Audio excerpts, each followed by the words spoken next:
والمرسلين شفيعنا محمد صلى الله عليه وسلم وآله وصحبه أجمعين. وبعد، قال الله تعالى في شأن حبيبه: إن الله وملائكته يصلون على النبي يا أيها الذين آمنوا صلوا عليه وسلموا تسليما. اللهم صل على سيدنا وشفيعنا وحبيبنا ومولانا محمد وعلى آل سيدنا محمد وبارك وسلم عليه. அல்லாஹ் ஜல்ல ஷானஹு வ தஆலா அவனுடைய மேலான கிருபையினால் நம் அனைவரையும் முஸ்லிமாக படைத்து நமது உயிரினும் மேலான கண்மணி தாஹா முஹம்மது முஸ்தபா ஸல்லல்லாஹு அலைஹி வஸல்லம் அவர்களின்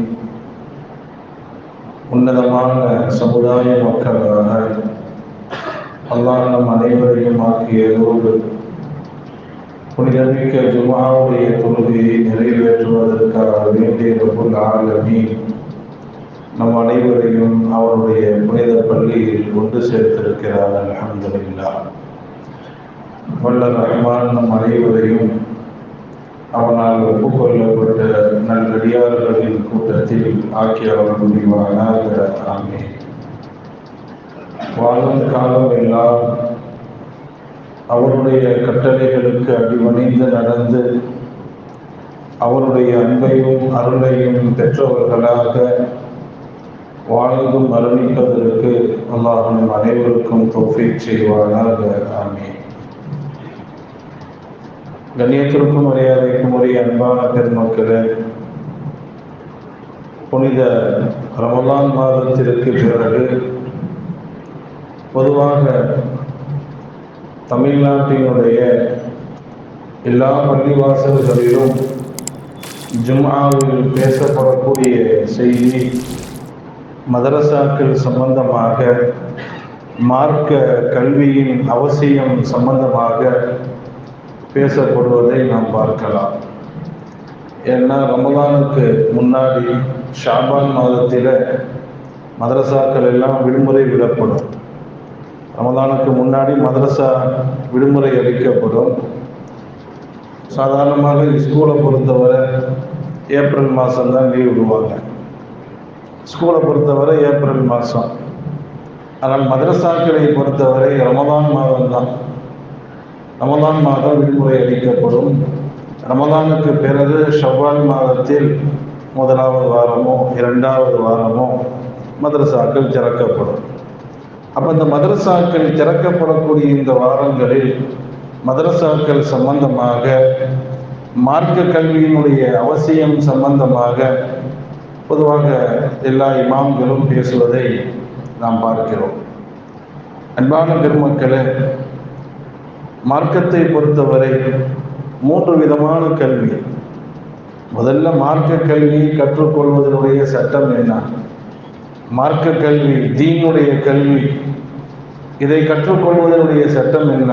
நாயகம் ஸல்லல்லாஹு அலைஹி வஸல்லம் சொல்வார்கள், தலபுல் இல்மி ஃபரீலத்துன் அலா குல்லி முஸ்லிமின் வ முஸ்லிமா.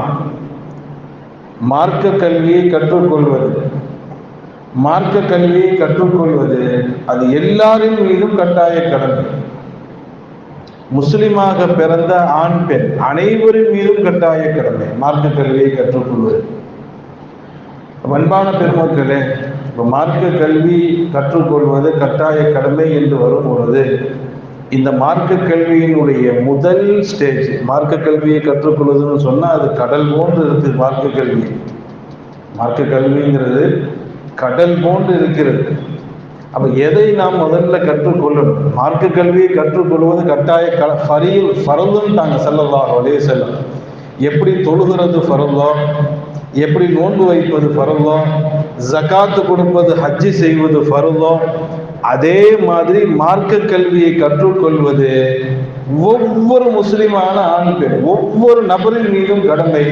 இந்த நாயகம் சொல்லும் பொழுது இமாம்கள் அதற்கு விளக்கங்கள் எழுதுவார்கள். எதை கற்றுக்கொள்வது முதல்ல அவசியம்? ஏன்னா மார்க்க கல்விங்கிறது அது கடல் போன்ற ஞானங்கள் கொண்டது. எல்லாத்தையும் கற்றுக்கொள்வது அவசியமா? அத்தனை கல்வியை கற்றுக்கொள்வது கட்டாய கடமையா என்றால் இமாம்கள் சொல்வார்கள், முதல்ல நீ கற்றுக்கொள்ள வேண்டியது குர்ஆன் ஷரீஃபை பார்த்து ஓத கற்றுக்கொள்ள வேண்டும். இதுதான் மார்க்க கல்வியினுடைய முதல் கல்வி. அதுதான் அவ்வலுல் இல்மு ஃபித்தீன். மார்க்கத்தின் முதல் கல்வி என்பது அல்லாஹ் ஜல்ல ஷானஹு வ தஆலா நம் மீது இறக்கி இருக்கக்கூடிய அந்த குர்ஆன் ஷரீஃப். அது நம்முடைய பாஷையில இல்லை. அல்லாஹ் ஜல்ல ஷானஹு வ தஆலா அரபி பாஷையில் அதை இறக்கி இருக்கிறான். அரபி பாஷை என்பது நமக்கு அது அந்நிய பாஷை.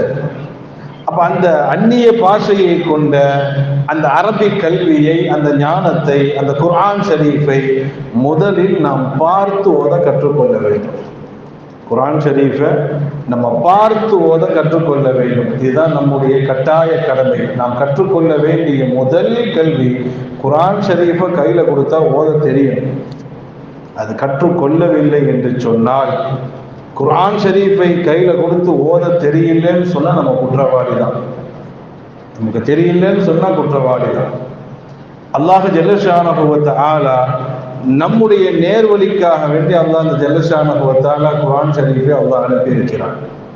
முதலாவதாக மார்க்க கல்வியை கற்றுக்கொள்ள வேண்டும் என்று வரும் பொழுது அதுல முதன்மை இடத்தை வகிக்கக்கூடியது அல்லாஹுடைய புனித வேதமாகிய குர்ஆன் ஷரீஃபை நாம் பார்த்து ஓத கற்றுக்கொள்ள வேண்டும். இந்த பார்த்து ஓதக்கூடிய இந்த கல்வியை கற்றுத்தரக்கூடியதான் மக்தபு மதரசான்னு சொல்லுவாங்க. மக்தபு மதரசா, மக்தபு மதரசாவில் தான் குர்ஆன் ஷரீஃபை பார்த்து ஓத கற்றுக் கொடுக்கப்படுகிறது. அல்லாஹ்வுடைய கிருபையினால இந்த மக்தபு மதரசாவை பொறுத்தவரை நம்ம சொல்ல வேண்டிய தேவையில்லை. அது எல்லா இடங்களிலும் நடைபெற்று வருகிறது. எல்லா இடங்கள்லையும் நிறைய மாணவர்கள் இருக்கிறாங்க. நம்ம பெரிய பள்ளியிலேயே கிட்டத்தட்ட 100க்கும் மேல மாணவர்கள் ஓதிக்கிட்டு இருக்கிறாங்க. அன்றைய காலகட்டத்தில் ஏதோ ஒரு சில இடங்களில் மட்டும்தான் மக்தபு மதரசாக்களை பார்க்க முடியும். இன்னைக்கு எல்லா ஊர்களிலும் ஆங்காங்கே பிரைவேட்டாக, தனிப்பட்ட முறையில், பள்ளிவாசல் சார்பாக, தனிப்பட்ட முறையில் பலவிதமாக இன்றைக்கு மக்தபு மதரசா எல்லா இடங்களிலும் நடைபெற்று வருகிறோம், பார்க்குறோம். அல்ஹம்துலில்லாஹ். ஆனால் என்ன, அது கூட ரொம்ப தேஞ்சு போய் தான் இருக்கு. மக்தபு மதரசா நடைபெற்றாலும் பழைய அந்த அழகு இல்லையே. பழைய காலகட்டத்தை பொறுத்தவரை காலையிலையும் மக்தபு மதரசா நடக்கும், சாயந்தரமும் நடக்கும். காலையிலையும் பிள்ளைகள் சாரையாக மக்தபு மதரசால ஓத வருவாங்க, சாயந்தரமும் ஒன்று ஓத வருவாங்க, 2 நேரம் ஓத வருவாங்க. இன்னைக்கு காலையில மக்தபு மதரசாலாம் கிடையாது, அதெல்லாம் மௌத்தா போயிடுச்சு. அதெல்லாம் ஏன்னா காலையில 7 மணிக்கே ஸ்கூலுக்கு ரெடியா இருக்கிற நபரை எப்படி மக்தபு மதரசா ஓதுறது? காலைல 7 மணிக்கே வேன் போகுது, 7 மணிக்கு 7:30 மணிக்கு ஸ்கூலுக்கு வேன் போகுது. அப்புறம் எப்படி மக்தபு மதரசா? அன்றைய காலகட்டத்தில் நமது முன்னோர்கள் வீட்டிற்கும் பிள்ளைகளுக்கும் பரக்கத்திற்காக வேண்டி காலையில கண்ணை திறந்த உடனேவே நம்முடைய பிள்ளைங்களை பார்த்தா அரக்கண்ணோட குர்ஆனை நெஞ்சில சுமந்துட்டு வருவாங்க. அந்த பரக்கத்தெல்லாம் போயிடுச்சு. இல்லை, அன்றே தூக்க கிறக்கத்தோட குர்ஆனை தூக்கிக்கிட்டு வந்து ஓதிட்டு போவாங்க. அந்த பரக்கத்தை எங்க இன்னைக்கு கண்ணை திறந்த உடனேவே அந்த குர்ஆனை பார்க்கக்கூடிய நசீப்ல இல்லை. இப்போ காலையில மக்தபு மதரசாங்கிறதே போயிடுச்சு. இனி சாயந்தரம் மக்தபு மதரசாவை எடுத்துக்கொண்டா அதில் 5 to 5:30 வரும்போதே 5 மணிக்கு வரான், 5:30 மணிக்கு நான் போகணும். ஏன்? டியூஷனுக்கு போகணும். ப்ராஜெக்ட் கொடுத்துருக்குறாங்க, ஹோம்ஒர்க் கொடுத்துருக்குறாங்க, அது கொடுத்துருக்குறாங்க, இது கொடுத்துருக்குறாங்க. காலையில் உள்ள மக்தபு மதரசா மௌத்தா போயிடுச்சு. சாயந்தரம் உள்ள மக்தபு மதரசா கொஞ்சம் கொஞ்சமாக நோயாளி ஆகிக்கிட்டே வருது. அசர் டு மக்ரிப் வரை ஓதப்பட வேண்டியது அப்படியே கொஞ்சம் கொஞ்சமாக குறைஞ்சி 5 மணிக்கு வர 5:45 சில பிள்ளைங்க போயிடுறாங்க. அன்பான பெருமக்களே, மக்தபு மதரசா ஒரு ஊருக்கு ஒரு பரக்கத். மக்தபு மதரசா ஊருக்கு வரக்கூடிய பலா முசீபத்துகளை நீக்கக்கூடியது. இன்னும் சொல்ல போனால் மக்தபு மதரசா அது அந்த வயதில் ஓதப்பட வேண்டிய ஒரு மதரசா. மக்தபு மதரசாவை தவற விட்டவர்கள் குர்ஆன் ஷரீஃபை எந்த காலத்திலையும் ஓத முடியாது. அது அதுக்குன்னு உள்ள மதரசா தான். அந்தந்த ஏஜில் இந்த காற்றுள்ள போதே தூற்றிக் கொள்ளுங்கள்னு சொல்லுவாங்க இல்லையா, அந்தந்த காலத்தில் அந்தந்த பருவத்தில் அதை கற்றுக்கொண்டால் மட்டுமே கற்றுக்கொள்ள முடியும். அந்த ஏஜை தாண்டி விட்டால் அதுக்கு கூட கற்றுக்கொள்ள முடியாது. அந்த சிறு வயசுல, அந்த சின்னஞ்சிறு வயசுல அந்த மக்தப் மதரசால் நம்ம என்ன படிச்சோமோ அதுதான் இன்னைக்கு வர ஞாபகத்துல இருக்குது. மக்தப்ல படிச்சு எத்தனை வருஷங்கள் இருக்கும், அன்னைக்கு சொல்லி கொடுத்தாங்க அத்தஹியாத், அந்த அத்தஹியாத் தான் இன்னைக்கு வரை எக்ஸ்பைரி ஆகாம ஓடிக்கிட்டு இருக்குது. இடையில படிச்சதெல்லாம் காணாம போயிடுச்சு. அன்னைக்கு மக்தப் மதரசால அவ்வல் கலிமா தையிபு, 2ஆம் கலிமா ஷஹாதத்து, 3ஆம் கலிமா தம்ஜீதுன்னு அன்னைக்கு படித்தோம். அன்னைக்கு நம்ம என்னென்ன மக்தப் மதரசால படித்தோமோ அதுதான் இன்னைக்கு வரை நமக்கு மனசுல நிற்குது. இடையில பல விஷயங்கள் படித்தோம், இடையில வந்தது இடையிலேயே போயிடுச்சு. அன்னைக்கு படித்தது அது இன்னைக்கு வரை நமக்கு கை கொடுக்குது. அன்பான பெருமக்களை, மக்தப் மதரசா ரொம்ப முக்கியத்துவம் வாய்ந்தது, ரொம்ப முக்கியத்துவம் வாய்ந்தது. நான் சொல்வதற்கு காரணம், உங்களுடைய வீடுகளில் உங்களுடைய பிள்ளைகளாக இருக்கட்டும், உங்களுடைய பேரன் பேத்திகளாக இருக்கட்டும், மக்தப் மதரசா இல்லாம ஆக்கிறாதீங்க பிள்ளைங்களை. பின்னாடி நீங்க வருத்தப்படுவீங்களோ இல்லையா, அவங்க உங்களை திட்டுவாங்க. அன்னைக்கு எல்லாம் எங்க பெற்றோர்கள் எங்களை ஓத வைக்கல, அதனால நாங்க சரியா ஓதலைன்றோம். ஒரே வார்த்தை, அவன் ஓதாம இருந்திருப்பான், ஒழுங்கா போகாம இருந்திருப்பான். ஆனா அவங்க என்ன வார்த்தை சொல்லுவாங்க, அன்னைக்கு அத்தா அம்மா எங்களை சரியா ஓத வைக்கல, அதனால நாங்க ஓதலை. இது எது உண்மை நமக்கு தெரியும். அன்பான பெருமக்களை, மக்தப் மதரசாவை ஒருபோதும் விட்டு விடாதீர்கள். மக்தப் மதரசாவில் ரொம்ப முக்கியத்துவம் கொடுத்து நமது பிள்ளைகள் குர்ஆன் ஷரீஃபை ஓத நம்ம காதால கேட்கணும். நாளைக்கு நம்ம ஓத்தா போனதுக்கு பிறகு நமக்கு ஓதுவதற்கு நம்ம பிள்ளைங்க தான். நம்ம ஓத்தா போனதுக்கு பிறகு நமக்கு யாசீன் ஓதுறதுக்கும் தபாரக் ஓதுறதுக்கும் அதுதான் நமக்கு சொத்து. ஸல்லல்லாஹு அலைஹி வஸல்லம் சொல்வார்கள் இல்லையா, நீ மௌத்தா போயிட்டா உங்களுடைய சொத்து சுகம் அது எல்லாம் மண்ணுக்கு மேலோட முடிஞ்சு போச்சு, ஒரு யூஸ் கிடையாது. இதாமாத்தல் இன்சான் இன் கதஅ அமலுஹு இல்லா மின் ஸலாத். மௌத்தா போனதோடு நம்முடைய எல்லாம் முடிஞ்சிடும். நம்ம சம்பாதிச்சது, சொத்து சுகம், அது இது எல்லாத்தையும் மண்ணுக்கு மேலே விட்டுட்டு போயிட வேண்டியதுதான்.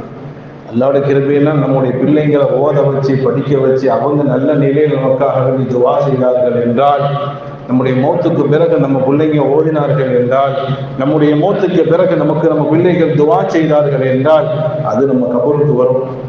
நம்ம சேர்த்து வச்ச சொத்தோ, நம்ம சேர்த்து வச்ச பில்டிங் கட்டடங்களோ, பேங்க் பேலன்ஸல்லோ அதெல்லாம் கபருக்கு வேணும். செல்லாத காசுகள் அதெல்லாம். இந்தியா காசு சவுதியில் கொண்டு போனால் செல்லுமா? இந்தியா காசு துபாய் கொண்டு போனால் செல்லுமா? செல்வம் அது மாதிரி சொத்து சுகம் அதெல்லாம் இந்த மண்ணுக்கு மேலே தான் இருக்கு. வேலை கட்டி மண்ணுக்கு கீழே போயிட்டா அதெல்லாம் ஒரு பைசா கூட சம்பந்தம் கிடையாது, ஒன்றுக்கும் பிரயோஜனம் கிடையாது. அப்ப நமக்கு கபருக்கு உள்ள மண்ணுக்கு கீழே நமக்கு பயனளிக்கக்கூடிய ஒரு கல்வி, நமது பிள்ளைகளை நாம் சாலிகான பிள்ளைகளாக உருவாக்கணும். பிள்ளைகளை மக்தப் மதரசாவுக்கு கண்டிப்பாக நம்ம அனுப்ப வேண்டும்.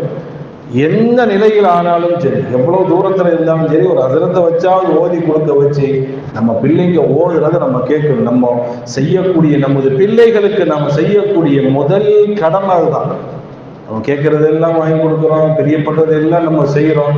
நம்ம பிள்ளைக்கு நம்ம குர்ஆன் கூட சரியா ஓத தெரியலன்னா நம்ம அத்தாவா இருந்து ஒரு பிரயோஜனமும் கிடையாது, ஒன்று கூட செய்யலன்னு அர்த்தம். நம்ம பிள்ளைகளுக்கு நம் குர்ஆன் ஷரீஃப் ஓத கற்றுக் கொடுக்கவில்லை என்றால், அல்லது அவர்கள் ஓதக்கூடிய விஷயத்தில் நாம் அக்கறை செலுத்தவில்லை என்றால், நீங்க துனியாவையே பிள்ளைகளுக்கு வாங்கி கொடுத்தாலும் உங்க பிள்ளைகளுக்கு நீங்க ஒண்ணுமே செய்யலன்னு அர்த்தம், ஒன்றும் செய்யல. அல்லாஹ் நம் அனைவரையும் பாதுகாப்பான. அன்பான பெருமக்களே, அப்ப ஸல்லல்லாஹு அலைஹி வஸல்லம் சொன்னார்களே, மார்க்க கல்வியை கற்றுக்கொள்வது ஒவ்வொரு முஸ்லிமான ஆண் பெண் அனைவரின் மீதும் கடமை என்று வரும் பொழுது, முதல்ல நமது பிள்ளைகளை நம்ம பார்த்து ஓத கற்றுக் கொடுக்க வேண்டும். நமது பிள்ளைகள் சரளமாக ஓத வேண்டும். இதுல கூட நமது பெற்றோர்கள் செய்யக்கூடிய மிகப்பெரிய தவறு என்ன, நிறைய பிள்ளைகள் சில பிள்ளைகள் மதரசாவுக்கு வர்றதே இல்லை, ஓதுறது இல்லை, அதை விடுங்க. சில பிள்ளைகள் அழகா ஓதி எல்லாம் முடிச்சிருப்பாங்க, அதுக்கப்புறம் அவங்களுக்கு ஓத தெரியாது. ஓதி முடிச்சிருப்பாங்க, ஓத தெரியாம இருக்கிறது வேற, ஓதி முடித்ததற்கு பிறகும் ஓத தெரியாம பல பேர் இருக்கிறாங்க. ஓதவே இல்லை, ஒரு ஆள்கிட்ட கேட்கிறோம், உனக்கு குர்ஆன் ஓத தெரியுமா? குர்ஆன் ஓத தெரியாது. ஏன் ஓத தெரியல? நான் ஓத கத்துக்கல. இது ஒண்ணு. இன்னொன்று, உனக்கு குர்ஆன் ஓத தெரியுமா? அவ்வளோ ஓத தெரியாது, மெதுவாக எடுத்து போட்டுருவேன். சரி, மதரசாவுக்கு போய் ஓதுனியா? ஓதிட்டு அதற்கு 3 தௌர் நான் முடிச்சிட்டேன். 3 தௌரெல்லாம் நான் முடிச்சுட்டேன். சரி, 3 தௌர் முடிச்சிருக்கிறீ, இப்போ ஏன் ஓத தெரியல? டச்சு இல்லை. ஓதி முடிச்சதோடு மறந்தாச்சு. அது என்னமோ நம்ம மக்கள் என்ன புரிஞ்சு வச்சிருக்கிறாங்கன்னா, ஒரு 3 தடவை குர்ஆனை முழுமையா ஓதி வச்சுட்டு அதுக்கப்புறம் அலமாரியில் வச்சுட்டா போதும். இன்னும் சொல்ல போனால் குர்ஆன் ஓத தெரியாதவர்கள் என்பதை விட ஓதி மறந்தவர்கள் ரொம்ப அதிகமான பேரா இருக்கிறாங்க. அது சாதாரண மக்தபுக்கு எடுக்கும், ஹாஃபிலுக்கும் எடுக்கும். பேருக்கு ஹாஃபிலா இருக்கிறாங்க, மனசுல ஒண்ணு கூட கிடையாது, சும்மா பேருக்கு ஹாஃபில். எத்தனை பேருக்கு குர்ஆன்ல மனப்பாடம் இருக்குது? நிறைய நீ பேரை பார்க்கலாம். குர்ஆன் ஓதி முடிச்சிருப்பாங்க, இப்போ குர்ஆன் ஓத தெரியுமா? தெரியாது. அல்ஹம்துலில்லாஹ் என்னமோ எழுத்து கூட்டி புதுசா மாசால சேர்ந்தவங்க மாதிரி ஓதுற. காரணம் என்ன? டச் இல்லை. அதே மாதிரி ஹாஃபிலாக ஆனதற்கு பிறகு குர்ஆன் ஓத தெரியல. அவர் எதுக்கு நீ ஹாஃபில் ஆகுனே? சும்மா பேருக்கு மக்கள்கிட்ட நான் ஹாஃபிலுன்னு காட்டுறதுக்காக வேண்டிய? காரணம் என்ன? குர்ஆனை ஓதுறது இல்லை. குர்ஆன் ஓதி முடித்ததற்கு பிறகு அதுல கவனம் செலுத்துறது இல்லை. ஸல்லல்லாஹு அலைஹி வஸல்லம் அழகாக சொன்னார்கள், 2 விஷயம் நான் பெற்றோர்களுக்கு நான் மக்தபு சம்பந்தமாக வலியுறுத்துவேன். ஒண்ணு, உங்க பிள்ளைங்களை குர்ஆன் ஷரீஃபை பார்த்து ஓதக்கூடிய விஷயத்துல முழு கவனம் செலுத்துங்க. எந்த அளவுக்கு அவர்களுக்கு நீங்கள் முயற்சி எடுக்க வேண்டுமோ அந்த அளவுக்கு முயற்சி எடுத்து அவர்களை ஓத வைத்து விடுங்கள். 2வது, உங்களுடைய பிள்ளைகள் சரியான முறையில் குர்ஆனை ஓதிவிட்டார்கள் என்றால், என் புள்ள 3 தௌர் முடிச்சுட்டா, 5 தௌர் முடிச்சுட்டா, எல்லாத்துக்கும் சாக்லேட் எல்லாம் வாங்கி கொடுத்தாக்கி விடாதீர்கள். தினமும் ஓத வையுங்கள் பிள்ளைகளை, தினமும் ஓத வையுங்கள். என் பிள்ளைக்கு குர்ஆன் ஓத தெரியும். இப்ப தெரியுமா? ஸல்லல்லாஹு அலைஹி வஸல்லம் சொன்னார்கள், தஆஹது அல் குர்ஆன் இஸ்தذ்குரு அல் குர்ஆன். குர்ஆனை நீங்கள் திரும்ப திரும்ப ஓதிக்கொண்டே இருங்கள். லா ததவஸ்ஸது அல் குர்ஆன். ஸல்லல்லாஹு அலைஹி வஸல்லம் இந்த குர்ஆனை ஓதக்கூடிய விஷயத்துல பலவிதமான வார்த்தைகளை பயன்படுத்துறாங்க. ஒன்னு, தஆஹது அல் குர்ஆன் இஸ்தذ்குரு அல் குர்ஆன். குர்ஆனை நீங்கள் ஒருவருக்கொருவர் ஓதி பரிமாறிக்கொள்ளுங்கள். அடிக்கடி அதை ரிப்பீட் பண்ணிக்கிட்டே இருங்க. ஸல்லல்லாஹு அலைஹி வஸல்லம் இன்னொரு ஹதீஸ்ல எப்படி சொல்றாங்க, லா ததவஸ்ஸது அல் குர்ஆன். குர்ஆன் நீங்க தலைவணி மாதிரி ஆக்கிறாதீங்க, பில்லோ தலையணையே ஆக்கிறாதீங்க. தலையணைங்கிறது எல்லா நேரத்திலையும் பயன்படாது, நைட்ல தூங்குறதுக்கு மட்டும்தான் பயன்படும். அப்புறம் அதை யாரும் திரும்பி பார்க்க மாட்டாங்க. படுக்கக்கூடிய தலைவாணி இருக்குது, தலையணை, அது எல்லா நேரத்துக்கும் யூஸ் ஆக போதா? நைட்டில் தூங்க போகும்போது, பகலில் தூங்க போகும்போது, என்னைக்கு தூங்க போகிறோமோ அன்னைக்கு தான் அந்த தலையணை யூஸ் ஆகும், மற்ற நேரத்தில் யூஸ் ஆகுது. அந்த மாதிரி உங்கள் தேவைக்கு ஏற்றால் போல் குர்ஆனை நீங்கள் என்ன செய்யாதீங்க, அதோட தொடர்பு வைக்காதீங்க. அடிக்கடி ஆனா அல்லைலி வாத்ரா பண்ணஹார், இரவு பகலாக நீங்கள் அதை ஓதிக்கொண்டே இருங்க. குர்ஆனை ஓதி முடிச்சுட்டேன், நான் ஹாஃபிஸ் ஆகிட்டேன், 3 தௌர் முடிச்சுட்டேன், 4 தௌர் முடிச்சுட்டேன்னு சொல்லி இருந்து விடாதீர்கள். இன்னஹு லஹு அஷத்து தஃப்ஸீயன் மினல் இப்லி. ஒன்று தெரியுமா? குர்ஆனை பற்றி நன்றாக புரிந்து கொள்ளுங்கள். யாரின் மீது குர்ஆன் இறங்கியதோ, அல்லாஹ் யாருக்கு அந்த குர்ஆனை இறக்கினானோ, அந்த நாயகம் ஸல்லல்லாஹு அலைஹி வஸல்லம் சொன்னார்கள், குர்ஆனை பற்றி நான் ஒன்று உங்களுக்கு சொல்லித் தருகிறேன். அது உள்ளத்தில் இருந்து வெளியேறுவதில் ஒட்டகத்தை விட வேகமானதுன்னு சொன்னாங்க ஸல்லல்லாஹு அலைஹி வஸல்லம். உள்ளத்தில் இருந்து குர்ஆன் வெளியேறுவதில் ஒட்டகத்தை விட அது வேகமானது.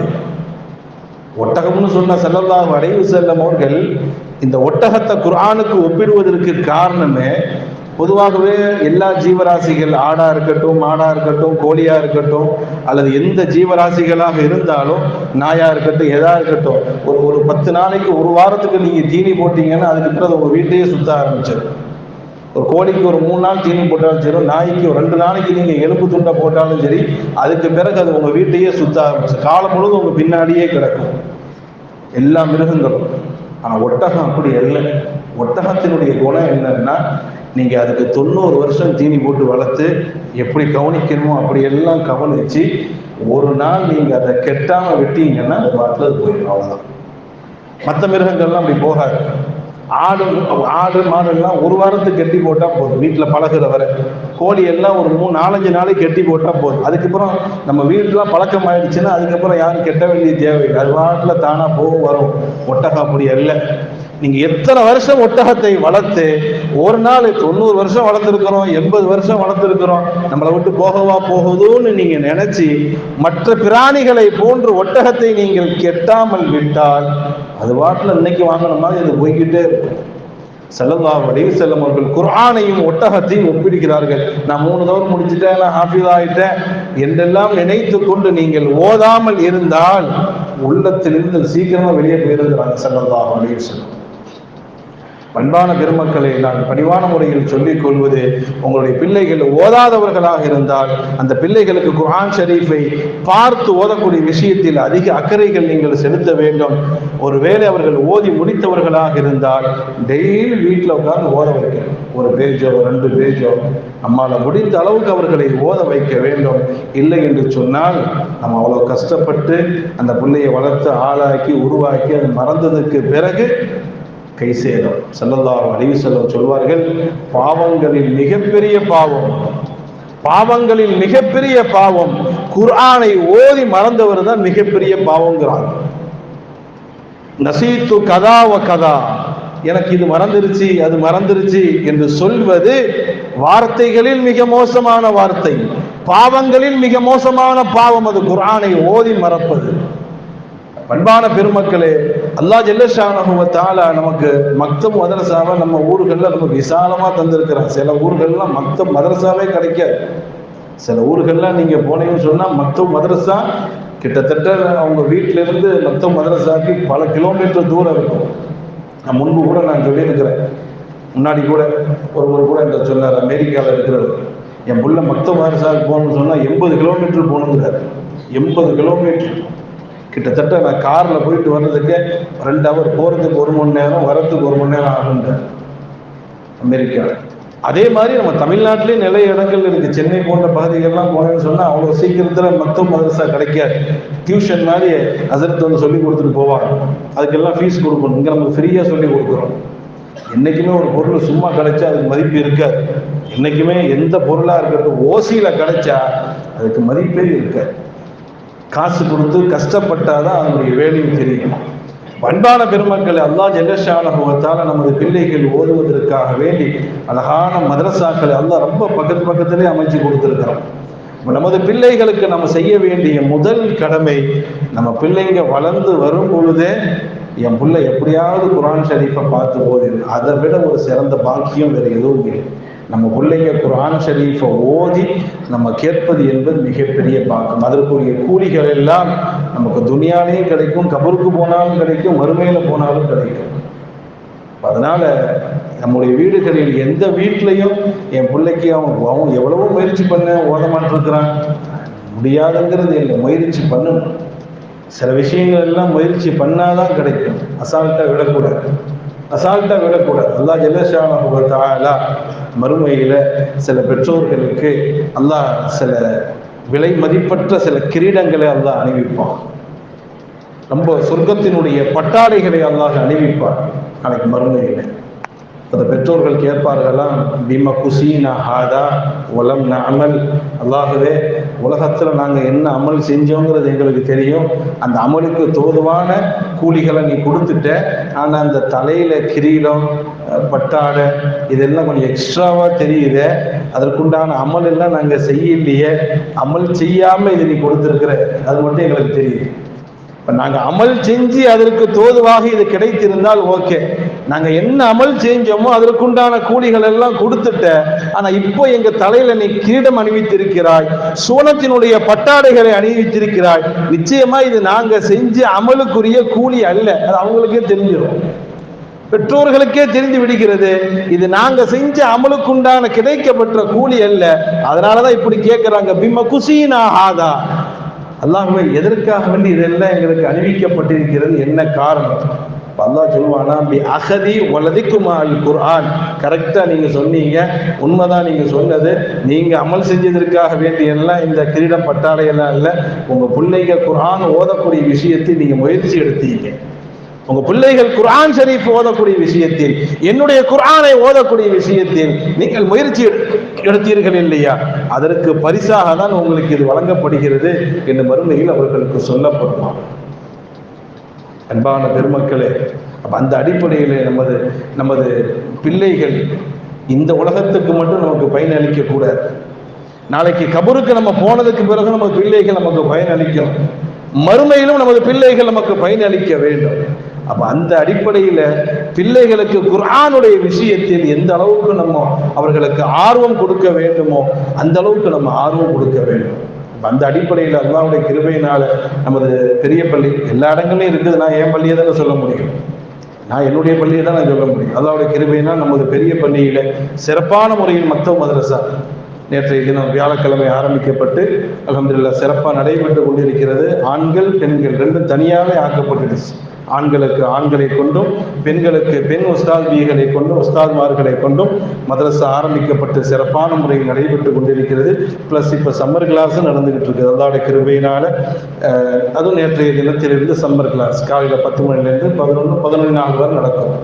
பிள்ளைகளுக்கு அந்த களிமா, அதுபோன்று சூறாக்கள், அதுபோன்று துவாக்கள், அதற்கு பிறகு பிள்ளைகள் எப்படி தொழணும், ஒது எப்படி செய்யணும். நிறைய பிள்ளைங்க பாத்ரூம் போயிட்டு கழுவாமையே டைரெக்டாக உள்ளே வந்துடுறாங்க. அவங்களுக்கெல்லாம் ஓப்பன் டிக்கெட் மாதிரி தெரியல. அந்த சின்ன வயசில் கற்றாதானே அவங்களுக்கு தெரியும்.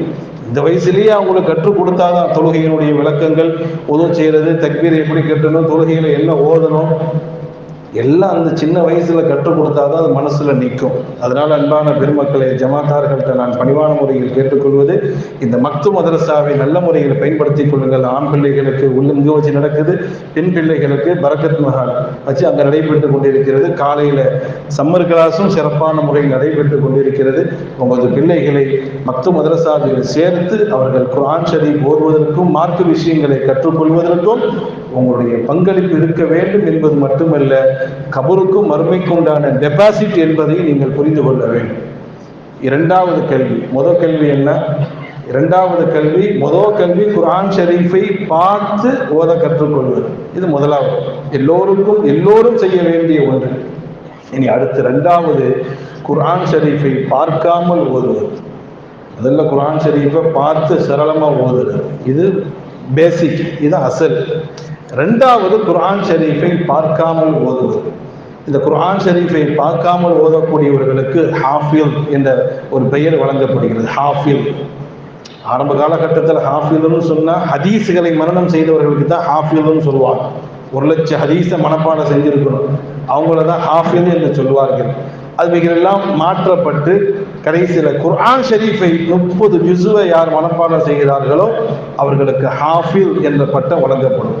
இது ஒரு பெரிய பாக்கியம் தான். நம்ம பிள்ளைங்க ஹாஃபிலாக இருக்கிறதுங்கிறது ஒரு பெரிய பாக்கியம். குர்ஆனை மனனம் செய், வீட்டில் ஒரு மரம் வேண்டும் என்பது போன்று வீட்டில் ஒரு ஹாஃபில் இருக்கணும். வீட்டில் ஒரு ஹாஃபில் என்பது அந்த வீட்டுக்கும் பரக்கத்து, அந்த ஊருக்கும் பரக்கத்து. குர்ஆனை மனனம் செய்வது என்பது இதெல்லாம் போன வருஷம் ரொம்ப டீப்பாக நான் பேசியிருக்கிறேன். போன வருஷம் மக்தப் மதரசா சம்பந்தமாக 1 வாரம் 2 வாரம், ஹிஃபுல் மதரசா சம்பந்தமாக 1 வாரம் 2 வாரம் தனித்தனியாக நான் பேசியிருக்கிறேன். அதனால இப்போ நான் ஷார்ட்டாக நான் உங்களுக்கு சொல்கிறேன். இப்போ நமது பிள்ளைகள் முதல்ல பார்த்து ஓதணும்னு ஆசைப்படணும். பார்த்து ஓதிவிட்டார்கள் என்றால் அடுத்து என் புள்ள பார்க்காம ஓதணும். ஒவ்வொன்றுக்குமே ஒரு வயசு, அந்த மக்தபுங்கிறது அந்த சின்ன வயசுலேயே அதை ஓதி முடிச்சிடணும். அந்த ஏஜ் தாண்டிட்டா அதுக்கு பிறகு குர்ஆனை பார்த்து ஓதுவது என்பது முடியாமல் போயிடும். அந்தந்த ஏஜில் அதை முடிச்சிடணும். இரண்டாவது, நமது பிள்ளைகளை ஹாஃபிலாக ஆக்குவது குர்ஆனை மனனம் செய்து 30 ஜுஸு அலிஃப் லாம் மீம் இருந்து ஆரம்பித்து கடைசி குல் ரப்பின் நாஸ் வரை நமது பிள்ளைகளை ஹாஃபிலாக ஆக்குவதை நம்ம முயற்சி செய்யணும். அது ஆம்பளை பிள்ளைகளையும் எடுத்துக்கொள்ளும், பொம்பளை பிள்ளைகளையும் எடுத்துக்கொள்ளும். அல்லாஹ்வுடைய கிருபையினால எனது ஊரை எடுத்துக்கொண்டால் ஆண்கள்லையும் நிறைய ஹாஃபில்கள் இருக்கிறாங்க, பெண்கள்லையும் நிறைய ஹாஃபில்கள் இருக்கிறாங்க. நிறைய இன்னைக்கு ஆண்களுக்கென்று நிறைய ஹிஃபுல் மதரசாக்களும் இருக்கிறது, பெண்களுக்கென்றும் ஹிஃபுல் மதரசாக்கள் இருக்கிறது. நிறைய உருவாக்கிட்டே இருக்கிறாங்க எனது ஊர்களில். அதே மாதிரி மேலப்பாளையம் ஊர்கள்லாம் இருக்குது. நமது ஊரில் தான் கொஞ்சம் பலகீனமாக இருக்குது. இப்போ அல்ஹம்துலில்லாஹ் கொஞ்சம் தூக்கி நிறுத்துற அல்லாஹ்வுடைய கிருபை இப்போ கொஞ்சம் நல்ல மக்களுக்கு மத்தியில் ஒரு ஆர்வம் இருக்குது. நம்ம பெரியப்பள்ளி ஹிஃபுல் மதரசாலேயே 20 பிள்ளைங்க ஓதுறாங்களே அல்லாஹ்வுடைய கிருபையினால. ஆரம்பத்தில் இருந்துச்சு. நம்ம முன்னாடி பல வருஷங்களுக்கு முன்னாடி ஹிஃபுல் மதரசா பெரிய பள்ளிவாசல் நடந்திருக்குதுன்னு நான் கேள்விப்பட்டேன். சமீபத்தில் அது இல்லாமல் போயிடுச்சு. அல்லாஹ்வுடைய கிருபையினால மீண்டும் அதுக்கு உயிர் கொடுக்கப்பட்டு பிள்ளைகளை ஹாஃபிலாக ஆக்குவது. அந்த பிள்ளைங்க ஹாஃபில் ஆகிட்டா அல்லாஹ் ஜல்ல ஷானஹு வ தஆலா அந்த பெற்றோர்களுக்கு கொடுக்கக்கூடிய அந்தஸ்தே தெரியும். ஹதீஸ்ல வருது, ஸல்லல்லாஹு அலைஹி வஸல்லம் அவர்கள் சொல்வார்கள், அல்லாஹ் மறுமையில் சில மக்களுக்கு ஷஃபாத்துன்னு சொல்லக்கூடிய ரெக்கமெண்ட், அடுத்தவர்களுக்கு சிபாரிசு செய்யக்கூடிய, அடுத்தவர்களுக்கு பரிந்துரை செய்யக்கூடிய சில வாய்ப்புகள் அல்லாஹ் கொடுப்பான். சில மக்களுக்கு ஷுஹதாக்களுக்கு கொடுப்பான், சில மக்களுக்கு அல்லாஹ் கொடுப்பான். எல்லோருக்கும் அந்த வாய்ப்பு கிடைக்காது. அல்லாஹ்ட்ட கொஞ்சம் பரிந்துரை செய்யலாம். அல்லாஹ்வே எனக்கு பழக்கப்பட்டவர், அல்லாஹ்வே இப்படிப்பட்டவர், அல்லாஹ்வே அவருடைய வேதனையை குறைப்பாய், கொஞ்சம் அல்லாஹ்ட்ட ஷஃபாத்துன்னு சொல்லக்கூடிய சிபாரிசு செய்யக்கூடிய சில பதவிகளை அல்லாஹ் சில மக்களுக்கு கொடுப்பான். அல்லாஹ் அதுல ஒன்று ஹாஃபிதுகளுக்கு அல்லாஹ் கொடுத்து வச்சிருக்கிறான். ஹாஃபிதுகளுக்கு அல்லாஹ் அந்த வாய்ப்பை அல்லாஹ் கொடுத்திருக்கிறான். அன்பான பெருமக்களை ஒன்று சொன்னால் நீங்கள் ஆச்சரியப்படுவீர்கள். ஹாஃபிதுகள் அவங்க உடலை கபரு தொடவே தொடாதான். ஹாஃபிதுகளுடைய உடலை இங்கே தான் பார்க்கறதுக்கு எல்லாரும் ஒன்றா இருக்கிறோம். கபருக்கெல்லாம் போயிட்டா வேற மாதிரி தான். கபர் உங்களுக்கு வேற மாதிரி இருக்கும், எங்களுக்கு வேற மாதிரி இருக்கும். மற்றபடி எல்லாம் ஒன்று தான். துனியாவில் ஹாஃபிதா இருந்தாலும் ஆலிமா இருந்தாலும் சாதாரண ஆளாக இருந்தாலும் இங்கே எல்லாம் ஒரே மாதிரி தான். கபரு மறுமேல் வரும் பொழுது, அந்த உலகத்தில் வரும் பொழுது எல்லாமே மாறி, சாதாரணமான மக்கள் கபரில் அடக்கம் செய்யப்படும் பொழுது அவங்களுக்கு கபர் வேற மாதிரி.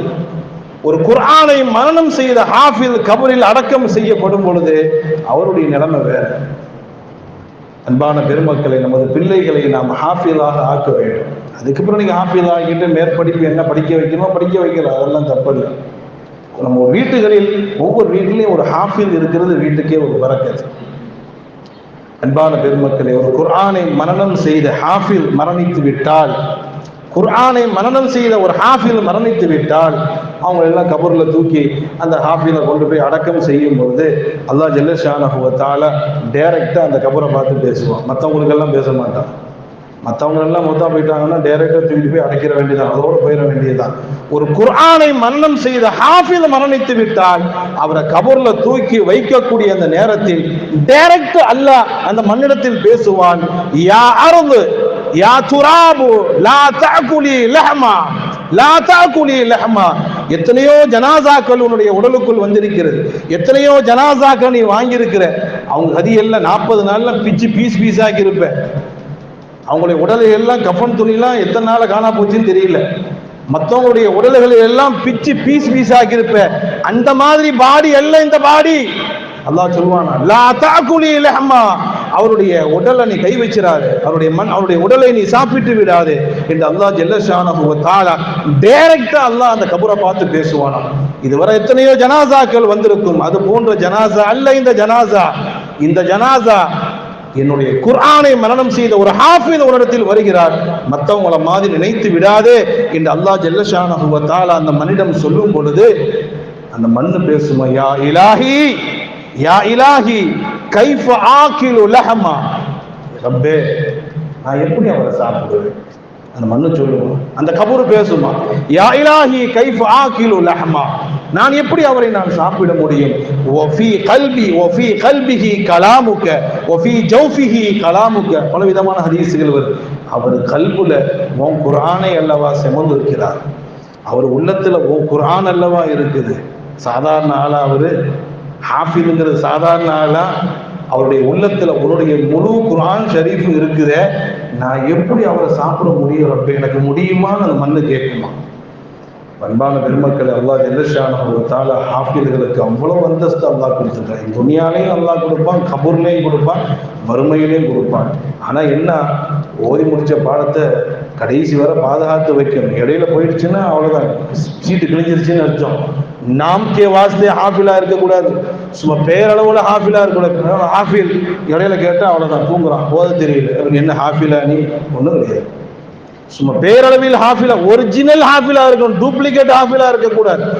ஒரிஜினல் ஹாஃபிலா இருந்தாதான் இந்த மதிப்பு எல்லாம் கிடைக்கும். சும்மா மரசால ஓதி பட்டம் வாங்கியாச்சு, ஹாஃபில் சர்டிபிகேட் கொடுத்துட்டாங்க, ஓத சொன்னா ஓத தெரியல, நீ ஹாஃபிலே இல்லை. மதரசாக்கு தான் நீ ஹாஃபில், ஊருக்கு தான் ஹாஃபில். அல்லாஹ்வுடைய லிஸ்ட்ல ஹாஃபிலுங்கிற பேரையே அல்லாஹ் தூக்கிடுவான். அல்லாஹ் பாதுகாப்பானார். அன்பான பெருமக்களை, நமது பிள்ளைகளை முதல்ல பார்த்து ஓத நாம் முயற்சி செய்ய வேண்டும். இரண்டாவது, அவர்களை ஹாஃபிலாக ஆக்குவதற்கு முயற்சி செய்ய வேண்டும். அல்லாஹ்வுடைய கிருபையினால இந்த இடத்திலும் நான் சொல்வேன், நமது பெரிய பள்ளியில் ஹிஃபுல் மதரசாவும் அல்லாஹ்வுடைய கிருபையினால 2 வருடங்களுக்கு முன்பே தொடங்கப்பட்டுடுச்சு. 2 வருடங்கள், சென்ற வருடம் கூட நான் சொல்லியிருக்கிறேன். 2 வருடங்களுக்கு முன்பே நமது பெரிய பள்ளி வாசலில் ஹிஃபுல் மதரசா, ஃபைசுல் பாக்கியாத் மதரசாவிலே ஹிஃபுல் மதரசா தொடங்கப்பட்டு தற்போது அது வர பார்ட் டைம் கிளாஸாக ஓடிட்டு இருந்துச்சு. பார்ட் டைம் கிளாஸ்ன்னு சொன்னால் காலையில் ஃபஜ்ருக்கு வருவாங்க, வந்துட்டு ஒரு 7-8 மணி வரை இருந்துட்டு அப்புறம் ஸ்கூலுக்கு போயிடுவாங்க. ஸ்கூலுக்கு போயிட்டு அதுக்கப்புறம் சாயந்தரம் வருவாங்க, மகரிப்புக்கு வருவாங்க, மகரிப்பிலிருந்து இஷா வரை இருப்பாங்க. ஸ்கூலுக்கும் அதுக்கும் எந்த பிரச்சனையும் இருக்காது. ஸ்கூலும் போய்க்கிடுவாங்க, மதரசாவும் ஓதி இருக்கிறவாங்க. அல்லாஹ்வுடைய கிருபையினால் அந்த மாதிரி நம்ம மதரசாவை ஓதுனவங்க 20 பிள்ளைங்க ஓதுனாங்க. அல்லாஹ்வுடைய கிருபையினால் அவங்களுக்கு யாசீன் மனப்பாடம், தபாரக்கு மனப்பாடம், அம்மா ஜுஸு 30வது ஜுஸு மனப்பாடம். அதை தாண்டி இன்னும் சில பிள்ளைகள் அலிஃப்லாமி, சயக்கூலு, தில்க ரசூல் லென்த்த நாள் வரை வந்துட்டாங்க அல்லாஹ்வுடைய கிருபையினால். ஆனால் என்ன கொஞ்சம் சிரமம் என்னன்னா, ரெண்டையும் பேலன்ஸ் பண்ணுறது கொஞ்சம் சிரமம் தான். இப்போ நம்மெல்லாம் ஹிஃபுது ஓதும் போது முழுக்க முழுக்க ஹிஃபுது, ரெண்டையும் பேலன்ஸ் பண்ணுறதுங்கிறது பிள்ளைங்களுக்கு கொஞ்சம் ஓவர் லோடு தான். இதை நம்ம முழு கவனம் செலுத்தியே முடிக்கிறதுக்கு 3 வருஷம் ஆயிடுச்சு. இப்போ நான் ஒவ்வொரு ஆளுக்கும் ஒவ்வொரு மெமரி பொறுத்து இருக்குது. இப்போ நான் ஹிஃபுது ஓதுறதுக்கு 3 வருஷம், சில பிள்ளைங்க 2 வருஷம், சில பிள்ளைங்க 5 வருஷம், சில பிள்ளைங்க 4 வருஷம், சில பிள்ளைங்க 6 வருஷம். மேக்சிமம் கரெக்டாக ஒரு ஹிஃபுதுக்குரிய வருஷங்கிறது 3 வருஷம். 2 வருஷத்துல முடிக்கிறதுங்கிறது அது சூப்பர் பவர் உள்ள மெமரி பவர் உள்ளவங்க. 4 வருஷங்கிறது கொஞ்சம் டிலே, 5, 6லாம் வந்து ரொம்ப டிலே. அப்படி முடிச்சவங்க இருக்கிறாங்க. அல்லாஹ்வுடைய கிருபையினால சடையாம எப்படியாவது ஆஃபிலானுங்கிற எண்ணத்துல 5 வருஷம், 6 வருஷம், 7 வருஷம் வரை ஓதுனவங்க எல்லாம் இருக்கிறாங்க. 7 வருஷம் கழிச்சு என்னுடைய நண்பர்கள் 7 வருஷத்துக்கு பிறகு தான் ஆஃபிலானார். ஆனா ஸ்லோவா ஓதுனா கூட முயற்சியை விடலை. அப்போ ஒரு பக்கம் அப்படி போய் கொண்டிருந்தாலும் அல்லாஹ்வுடைய கிருபையினால இந்த வருடம் இப்போ இதுவரை 2 வருஷமாக பார்ட் டைம் அடிப்படையில், பார்ட் டைம்னா சொன்ன மாதிரி காலையில் வருவாங்க, 8 மணி நேரம் இருப்பாங்க, அப்புறம் ஸ்கூலுக்கு போயிடுவாங்க, அப்புறம் சாயந்தரம் வருவாங்க, இஷாக்குருக்கு போயிடுவாங்க. அது ஆரம்பத்தில் நம்ம அப்படி ஆரம்பித்தோம். இனி இந்த வருஷத்திலிருந்து அல்லாஹ்வுடைய கிருபையினால ஃபுல் டைம் கிளாஸும் ஆரம்பிக்கிறோம். பார்ட் டைம் நடந்துக்கிட்டு தான் இருக்கும், பார்ட் டைமும் நடக்கும், ஃபுல் டைம்னு சொன்னால் முழுக்க முழுக்க மதரசாலேயே ஓதுறது. ஸ்கூலை கொஞ்ச நாளைக்கு நிறுத்திட்டு ஸ்கூலுடைய தொடர்பு இல்லாமல் முழுக்க முழுக்க மதரசாலே இருக்கிறது. அல்லாஹ்வுடைய கிருபையினால நிர்வாகத்தின் சார்பாக ஒரு செய்தி என்னன்னா, நம்ம அந்த பிள்ளைங்க ஸ்கூல் படிக்காட்டாலும் ஒரு டீச்சரை போட்டு அவங்களுக்கு சொல்லி கொடுப்போம். ஏன்னா காலத்தினுடைய கட்டாயத்தை கருத்து இப்போ சில பெற்றோர்கள் ஸ்கூல் படிப்பு இருக்குதா, ஸ்கூல் படிப்பு நின்று போயிடுமேங்கிறாங்க. அதனால ஸ்கூலுக்கு அவர்கள் போகாவிட்டாலும் முழு கவனம் ஹிஃபுதில் செலுத்தினால் நல்ல பிள்ளைங்களாம் 2 வருஷத்துலேயே முடிச்சிருவாங்க. இப்போ சாதாரணமாக ஒரு 5 வருஷத்துல முடிக்கக்கூடியவங்க வெறும் ஹிஃபுதை மட்டும் ஓதுனா 2 வருஷத்துல முடிச்சிருவாங்க. ஏன்னா முழுக்க முழுக்க அவங்களுடைய சிந்தனை பூரா ஹிஃபுதில் இருக்கும், சீக்கிரமா முடிச்சிடலாம். இருந்தாலும் நிர்வாக பெருமக்கள் அழகான ஒரு ஐடியா என்னன்னா, ஒரு டீச்சர் ஒரு சாரை வர வச்சிடும், அது அவங்களுக்கு உலக கல்வி நம்ம சொல்லிக் கொடுப்போம். சொல்லி கொடுத்துட்டு மிச்ச நேரங்களில் பூரா ஹிஃபுது நம்ம ஓத வைக்கலாம் என்ற 2 திட்டமும் இருக்கு. இதுவரை வெறும் பார்ட் டைம் மட்டும்தான் இருந்தது. இப்போ ஃபுல் டைம் மதரசாவும் ஆக்கப்பட்டுடுச்சு. பார்ட் டைம் பிரியப்படுறவங்க பார்ட் டைம் ஓதிக்கிடுவாங்க, ஃபுல்லாக ஓதக்கூடியவர்கள் ஃபுல்லாக ஓதிக்கொள்வார்கள். அல்லாஹ்வுடைய கிருபையினால இந்த மதரசாவிலும் ஹிஃபுத் மக்தபு சொல்ல வேண்டிய தேவையில் சிறப்பாக இருக்குது. ஆம்பளை பிள்ளைங்க 50 பேருக்கு கிட்ட இருக்காங்க, பொம்பளை பிள்ளைங்க 50 பேர் 100 தாண்டி ஓடிக்கிட்டு இருக்கு. ஹிஃபுதில் அல்ஹம்துலில்லாஹ் 20 பிள்ளைங்க 3 சேர்ந்து இருக்கிறாங்க. அல்லாஹ்வுடைய கிருபையினால உங்க பிள்ளைகளையும் நமது ஹிஃபுதில் சேருங்க. நீங்கள் பார்ட் டைமில் சேர்த்தாலும் சரி, ஃபுல் டைமில் சேர்த்தாலும் சரி, எப்படியாவது சேருங்க. அல்லாஹ்வுடைய கிருபையினால் அந்த பிள்ளைங்க குறைந்தபட்சம் நான் ஆரம்பத்திலேயே நான் சொல்லியிருக்கிறேன், இதில் யாசீன் ஓத தெரிஞ்சவங்க சொன்னால் 3/4 பேர் கையை தூக்கிடுவாங்க, 3/4 பேர் கையை தூக்கிடுவாங்க. தபாரக் ஓத தெரிஞ்சவங்கன்னா ரொம்ப கம்மியான மக்கள் தான் இருப்பாங்க. 30வது ஜுஸ் ஓத தெரிஞ்சவங்க யாருமே கிடைக்க மாட்டாங்க. ஆனால் நம்ம பிள்ளைங்க அவ்வளோ பேரும் கை தூக்குவாங்க. நம்ம பிள்ளைங்க அவ்வளோ பேரும் யாசீன் தெரிஞ்சவங்க அவ்வளோ பேரும் கை தூக்குவான். தபாரக்கு அவ்வளோ பேரும் 30வது ஜுஸ் ஓதுறவங்களும் இருக்கிறாங்க. அதெல்லாம் அந்தந்த வயசில் ஓதுறது தான். ஒரு வயசு ஏஜ் தாண்டிட்டா அதுக்கு பிறகுலாம் ஓத முடியாது. அல்லாஹ்வுடைய கிருபையினால இப்போ உங்கள் பிள்ளைங்களை நமது ஃபைசுல் பாக்கியாத் பெரியப்பள்ளி நிர்வாகத்துக்கு கீழ் இயங்கக்கூடிய ஃபைசுல் பாக்கியாத் ஹிஃபுத் மதரசாவுக்கு நீங்கள் அனுப்பி வைத்தால் பிள்ளைங்களை நம்ம யாசீன், தபாரக்கு, அம்மா ஜுஸு இந்த சூறாக்கள் எல்லாம் நம்ம சொல்லிக் கொடுப்போம். அது மாதிரி மற்ற தஜ்வீதுடைய விஷயங்கள், ஒழுக்கங்கள், மற்ற என்னென்ன சொல்லிக் கொடுக்கணும், தொழுகையுடைய முறைகள் எல்லாத்தையும் அடிஷ்னலாக நம்ம சொல்லிக் கொடுப்போம். நீங்கள் பிரியப்பட்டு என் பிள்ளை ஃபுல்லாக முழுக்க ஹாஃபிலாகனு ஆசைப்படுறா, நீங்கள் ஃபுல் டைம் ஆசைப்பட்ட நீங்கள் உங்கள் பிரியம், நீங்கள் பார்ட் டைம் அடிப்படையும் ஓத வைக்கலாம், ஃபுல் டைம் அடிப்படையும் ஓத வைக்கலாம். ஆக மொத்தம் உங்களுடைய பிள்ளைகள் குர்ஆனுடைய ஜுஸுக்கள், சூறாக்களை மனனம் செய்தவர்களாக இருக்க வேண்டும். அல்லாஹ்வுடைய கிருபையினால 3 மதரசாவை பற்றி நான் பேசணும், டைம் ஆகிடுச்சு. அதை நான் 2 மதரசாவை பற்றி பேசியிருக்கு. ஒன்று மக்தப் மதரசா, அதுவும் அல்ஹம்துலில்லாஹ் பெரிய பள்ளி வாசல் சிறப்பான நடைபெற்று கொண்டிருக்கிறது. 2வது ஹிஃபுது மதரசா, அதுவும் சிறப்பான முறை நடைபெற்று கொண்டிருக்கிறது. 3வது ஆலிம் மதரசா. இன்ஷா அல்லாஹ் அல்லாஹ் தௌஃபீக் செய்தால் வரக்கூடிய வாரத்தில் அதை நாம் பேசலாம். ஆக அன்பான பெருமக்களே, நமது பிள்ளைகளுக்கு மார்க்க கல்வியை வழங்குவது, அவர்களுக்கு குர்ஆனை கற்றுக் கொடுப்பது, அதெல்லாம் நம்முடைய கடமை. சின்ன பிள்ளைங்களுக்கு அதனுடைய முக்கியத்துவம் தெரியாது, அது அதனுடைய அவசியம் தெரியாது. அவங்க விளையாட்டு போக்காக தான் இருப்பாங்க. நம்ம தான் அதில் கவனம் செலுத்தி அந்த பிள்ளைகளை நம்ம எந்த அளவுக்கு முயற்சி செய்து அந்த பிள்ளைகளை நம்ம குர்ஆன் பார்த்து ஓதக்கூடியவர்களாகவோ அல்லது பார்க்காம ஓதக்கூடியவர்களாகவோ நாம் ஆக்கினால் அதனுடைய பலன் நம்ம மௌத்துக்கு முன்னாடியும் தெரியும், கண்ணை மூடின பிறகும் தெரியும். கண்ணை மூடுறதுக்கு முன்னாடியும் தெரியும், பின்னாடியும் தெரியும், மறுமையிலையும் தெரியும். இந்த குர்ஆனுக்காகவே நம்ம எடுக்கக்கூடிய முயற்சி ஒருபோதும் அது வீணாகாது. அதனுடைய பலனை நாம் அடைவோம். அல்லாஹ் ஜல்ல ஷானஹு வ தஆலா நமது ஊரில் அல்லாஹ் மென்மேலும் நிறைய ஹாஃபிதுகளையும் ஆலிம்களையும் நிறைய குர்ஆன் ஷரீஃபை ஓதக்கூடிய மக்களையும் தீனுள்ள மக்களையும் அல்லாஹ் உருவாக்கி தருவானாக. நம்ம ஊரில் நடைபெறக்கூடிய மதரசாக்களுடைய பரக்கத்தினால் நம்ம ஊரினுடைய எல்லாவித பல முசீபத்துகளையும் அல்லாஹ் நீக்கி எல்லாருடைய கஷ்டங்களையும் அல்லாஹ் நீக்கி நமது மதரசாக்களுடைய பரக்கத்தினால் ஊரில் உள்ள எல்லோரும் நிம்மதியாகவும் சந்தோஷமாகவும் மன நிறைவோடும் ராகத்தோடும் வாழ்வதற்கு தௌஃபீக் செய்வானாக என்ற துஆவோடு என் உரையை நான் நிறைவு செய்கிறேன். வாஹிர் தஅவானா அல்ஹம்துலில்லாஹி ரப்பில் ஆலமீன். அஸ்ஸலாமு அலைக்கும் வரஹ்மத்துல்லாஹி